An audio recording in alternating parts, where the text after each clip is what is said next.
There exists a signal within you that most never recognize until it becomes unbearable. It arrives not as clarity, but as a profound disorientation, a sense that everything you once knew about yourself has begun to dissolve without permission. You feel it in the quiet moments, in the strange emptiness that follows your daily routines, in the sudden inability to care about things that once defined your entire existence. This is not depression. This is not failure. This is your soul preparing to cross a threshold that only reveals itself to those willing to stand in the unknown long enough to see what emerges from the darkness. What you are experiencing has a name in the language of depth psychology. Carl Jung called it the threshold of individuation, the moment when your psyche begins dismantling its familiar structures to make room for something far more authentic. The discomfort you feel is not a sign that something has gone wrong. It is evidence that something profoundly right is beginning to unfold. Your inner world is reorganizing itself at a level so deep that your conscious mind can only perceive it as chaos. But chaos, in the alchemical tradition Jung studied so deeply, is the prima materia, the raw substance from which transformation becomes possible. The paradox cuts to the bone. The closer you come to a genuine evolution of consciousness, the more intense the sensation of being lost becomes. You expected growth to feel like expansion, like light breaking through clouds. Instead, it feels like contraction, like standing in a narrow passage with no clear exit. This is because true transformation does not add layers to who you are, it strips them away. Every false identity, every borrowed belief, every role you perform to earn love or approval must fall before your essential nature can reveal itself. The ego, which has governed your inner world for so long, begins to sense that it will no longer occupy the center. It resists. It creates fear, confusion, doubt. It whispers that you are regressing, that you have lost your way. But the truth is simpler and more mysterious. You are not lost. You are being found. When nothing in your life makes sense anymore, pay attention. Not because you have made some terrible mistake, but because the old map no longer corresponds to the territory you now inhabit. The frameworks that once organized your reality, the narratives that gave meaning to your days, the goals that pulled you forward, all of these begin to feel hollow. You reach for them and find they no longer hold weight. This is not emptiness in the destructive sense. This is space being created within your psyche, room for a new structure to emerge, one that aligns not with external expectations, but with the deeper truth of who you actually are. Jung understood this as the necessary dissolution that precedes integration. The personality cannot expand into wholeness if it clings to its current shape. You may find yourself revisiting memories you thought you had resolved, emotions you believed you had processed. They return not to haunt you, but to be seen differently. Your psyche, in its quiet intelligence, knows that certain experiences need to be reintegrated from a new vantage point. What you once interpreted as trauma may reveal itself as initiation. What you once saw as failure may show itself as protection. The past does not change, but your relationship to it transforms entirely. This is how the soul prepares itself to ascend. It does not leave anything behind. It takes everything with it, but in a new configuration, one that no longer binds you to suffering. There is a specific discomfort that accompanies this threshold, one that is difficult to name. You feel as though you no longer fit inside your own life.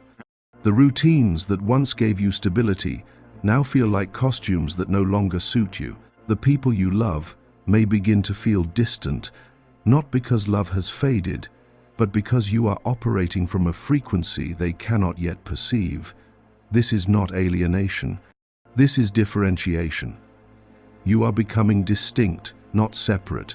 The difference matters. Separation breeds loneliness. Distinction breeds presence. Before any true elevation of consciousness can occur, there is an unavoidable encounter with what Jung called the shadow.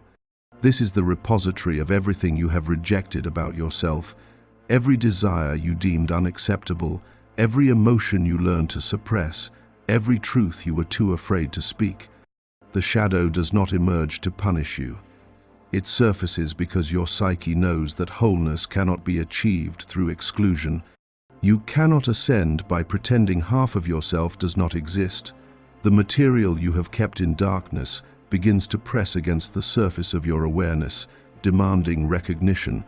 You may find yourself feeling anger you thought you had transcended, jealousy you believed you had overcome, desires you were certain you had outgrown. Do not turn away. These are not signs of regression. They are invitations to integration. Jung was explicit about this process. He wrote that one does not become enlightened by imagining figures of light, but by making the darkness conscious. The shadow is not your enemy. It is the gatekeeper of your evolution. It holds the energy you have been spending to keep certain parts of yourself hidden. When you stop fighting the shadow, when you turn toward it with curiosity instead of judgment, something alchemical occurs. The energy that was locked in repression becomes available for transformation. What you feared in yourself begins to reveal its hidden gifts. The rage you suppressed may hold the boundary-setting power you have always needed. The vulnerability you hid may contain the intimacy you have been seeking. The parts of yourself you exiled do not need to be destroyed. They need to be welcomed home. This confrontation with the shadow often intensifies just as you approach a higher level of consciousness. It is as though your psyche deliberately brings forward everything unresolved before allowing you to cross into a new phase of being. If you resist this process, if you continue to project your darkness onto others or deny its existence within yourself, the transformation stalls. The soul cannot move forward while dragging the weight of what it refuses to see. But when you face the shadow directly, when you acknowledge its presence without collapsing into it, something remarkable happens. The polarity dissolves. You are no longer divided between light and dark, acceptable and unacceptable, good and bad. You become whole. And wholeness, not perfection, is what the individuation process seeks. At this stage of transformation, the world around you begins to respond differently. Jung called this phenomenon synchronicity, meaningful coincidences that cannot be explained by linear causality. You may find that the exact book you needed appears in your path, that a conversation with a stranger addresses the precise question you have been holding, that events align in ways that feel almost orchestrated. This is not magic, this is resonance. When your inner world begins to reorganize around a deeper truth, the outer world mirrors that movement. The psyche and the cosmos are not separate systems, they are interwoven. As your consciousness shifts, reality itself seems to shift with you. These synchronistic events are not random, they are the language through which the self, the central organizing principle of your psyche, communicates with your conscious awareness. The self knows the direction of your evolution even when your ego does not. It places signs along your path, not to give you answers, but to confirm that you are moving in alignment with your deeper nature. Pay attention to what repeats. Notice the symbols that appear in your dreams and then again in waking life. Listen to the subtle pull towards certain people, places, ideas. These are not distractions, they are guidance. There is a difference between what you want and what you are being called toward. Desire often arises from the ego's need to fill a perceived lack. The call of the self arises from a completeness seeking expression. When synchronicity occurs, it does not necessarily grant your wishes. It reveals your path. Sometimes this path leads away from what you thought you wanted and towards something you did not know you needed. The discomfort of this redirection is real, but so is the truth it carries. Your soul is not interested in comfort. It is interested in becoming what it was always meant to be. As your transformation deepens, you will notice a shift in your relationship to solitude.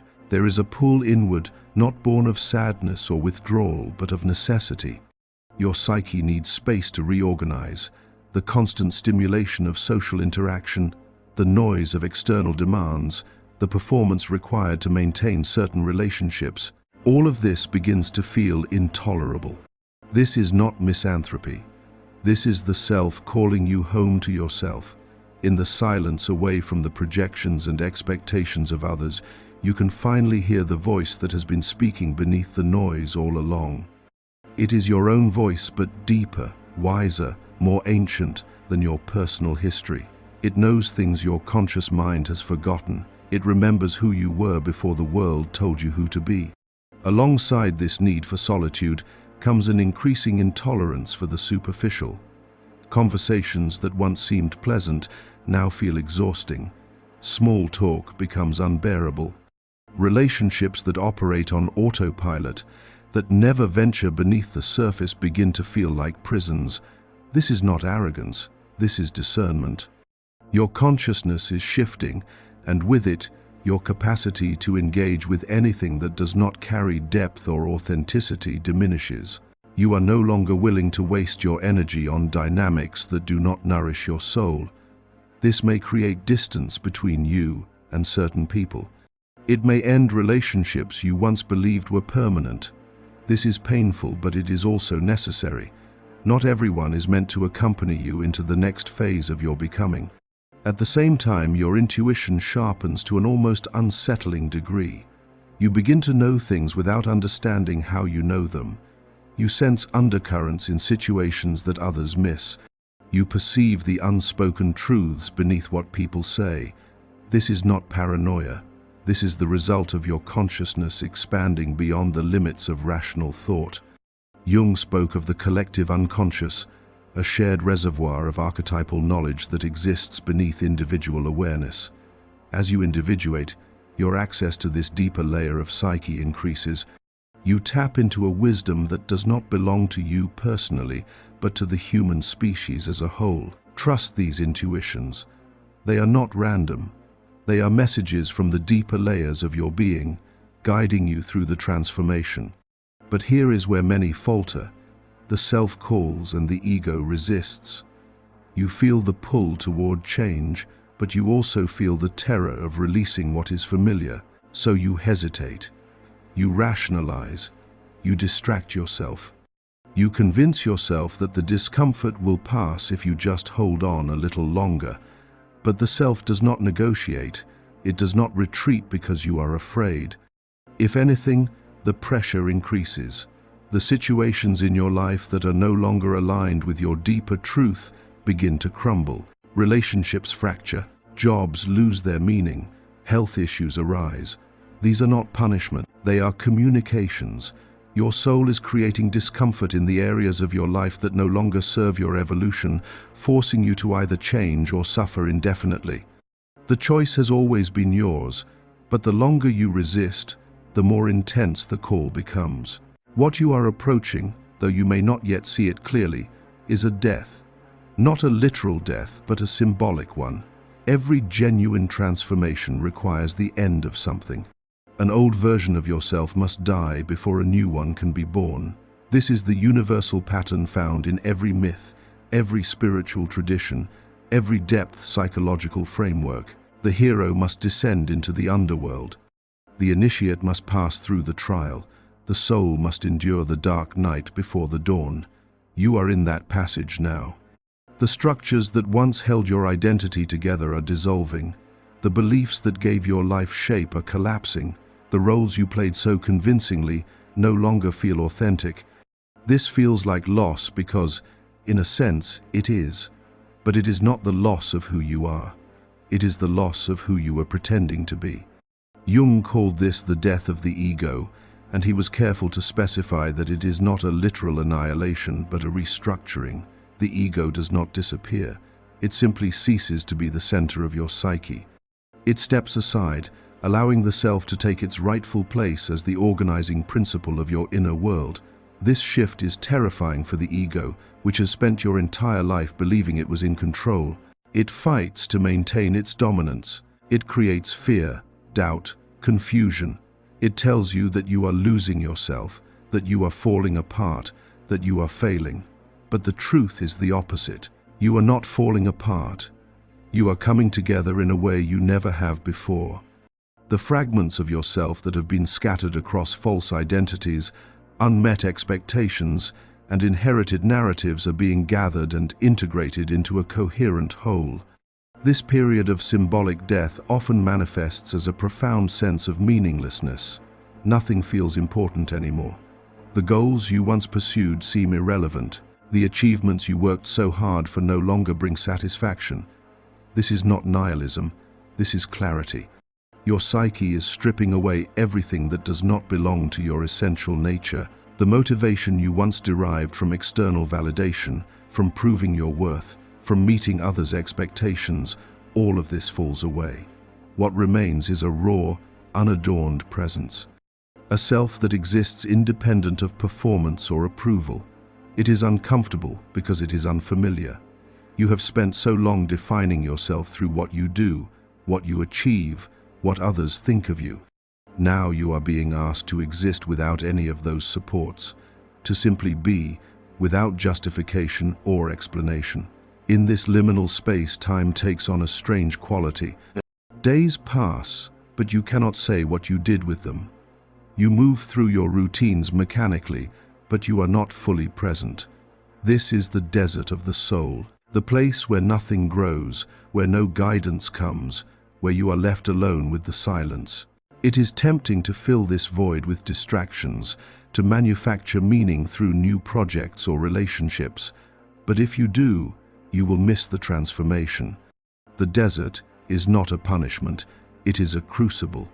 It is where the old self is burned away so that the new self can emerge from the ashes. There is no rushing this process, there is no bypassing it. You must allow yourself to be an unknown, to sit with the discomfort, to trust that something is happening beneath the surface even when you cannot see it.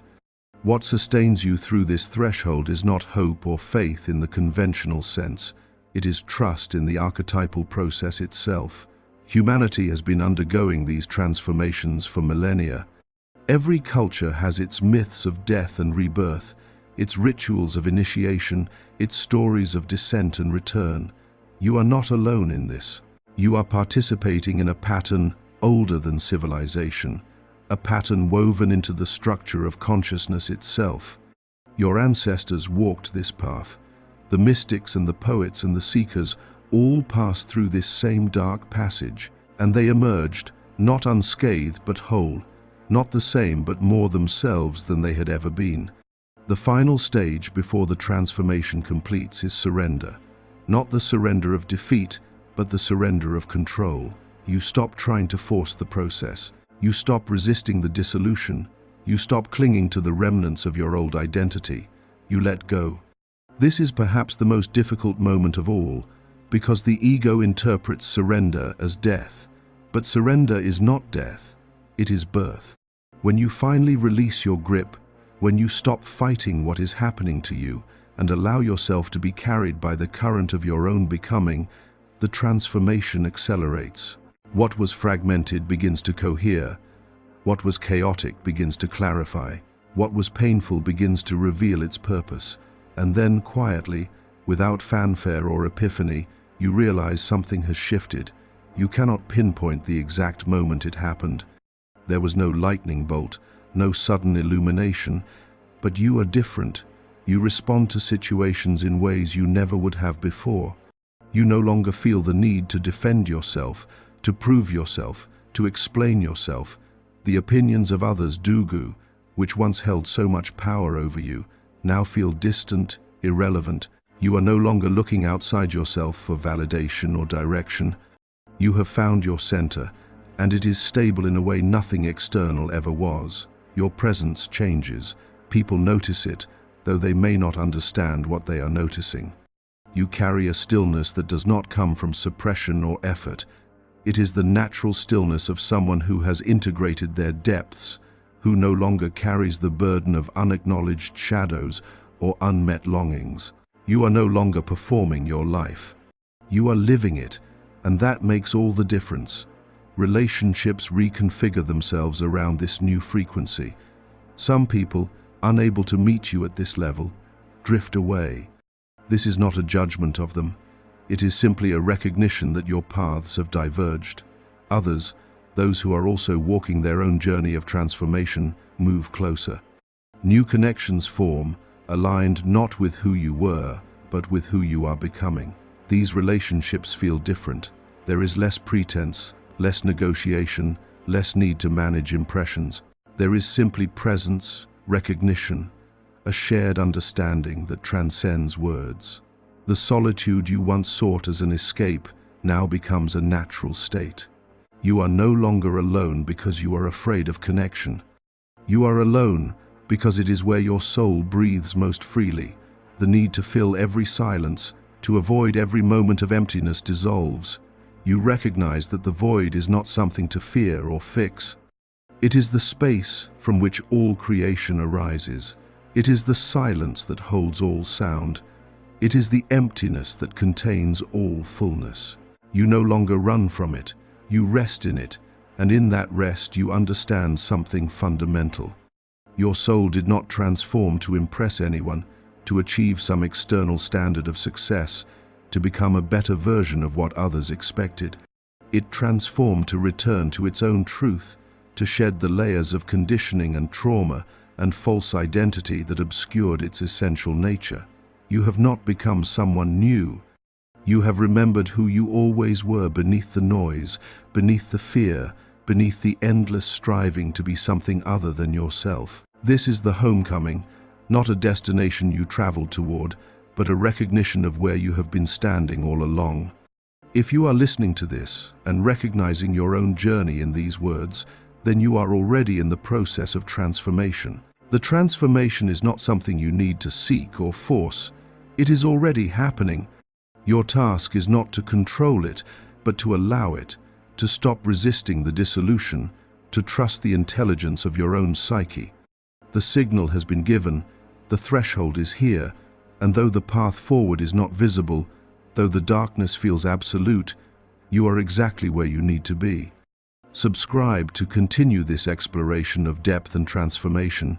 Share in the comments what sign you have been ignoring, what part of yourself is calling to be seen. Your journey is unique, but it is not solitary. Others walk this path with you, seeking the same truth, navigating the same shadows, emerging into the same light that has always been waiting within.